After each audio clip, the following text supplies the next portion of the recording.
Changes are now in effect for Missouri's concealed carry law. Find out if your training is up to date.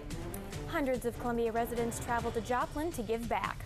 And a Missourian veteran finds hope in a Jefferson City prosthetics lab. KOMU 8 News at 9 starts now. From Studio 8A, coverage you can count on. This is KOMU 8 News at 9 on the CW.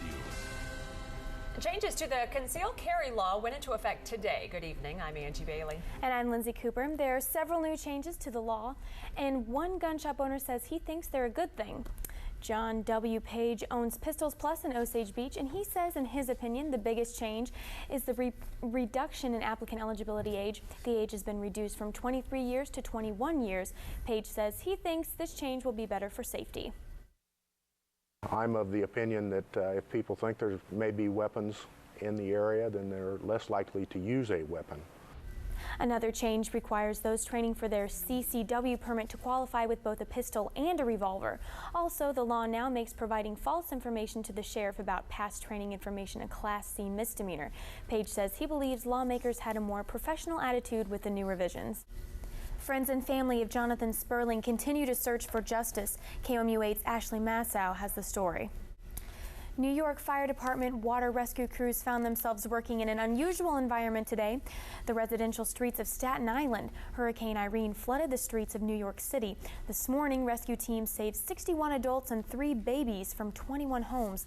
Of that number, 26 of those victims were pulled from 3 flooded homes on Staten Island. One battalion chief said at some points, the water was 5 feet deep. Hurricane Irene may have caused a postponement of the official dedication of MLK Memorial in Washington, D.C., but that didn't keep people from visiting the site today.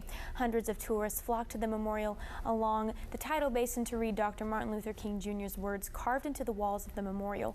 Others posed for photos taken in front of the impressive 30-foot-tall sculpture of the civil rights leader. Regaining the ability to walk. For one soldier, that became the reason of helping others.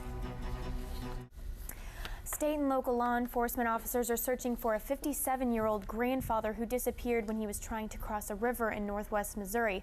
The St. Joseph News Press reports a man was trying to walk across the Platte River on Saturday with his 2 grandchildren during a fishing trip. The Buchanan County Sheriff's Office got a call just after 5 p.m. Saturday saying the man had stepped into a hole and he did not resurface. Focusing on new goals. One man made the difference after finding the perfect fit. It's a great story. Thanks a lot. Soccer's not known as a high-scoring game. Find out how the Missouri women proved that's just a myth coming up in sports.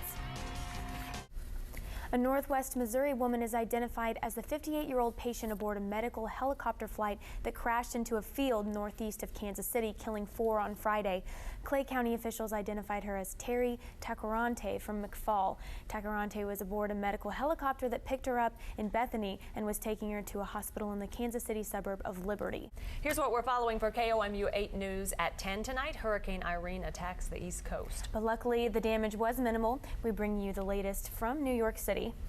Little League World Series, it's good news, Chris, isn't it? We like to keep it local. We sure do, Angie. And of course, in 2006, Columbia, Missouri had a team there. Remember. I know that's awesome. We remember way back then. We do. It wasn't that long ago for us old folks. Right, Chris? I remember. I really do. It was a neat deal. Those kids are in high school, by the way, now. I don't want to think about that too much. Have a great night, folks. We'll see you back here at 10 o'clock. Thanks for joining us.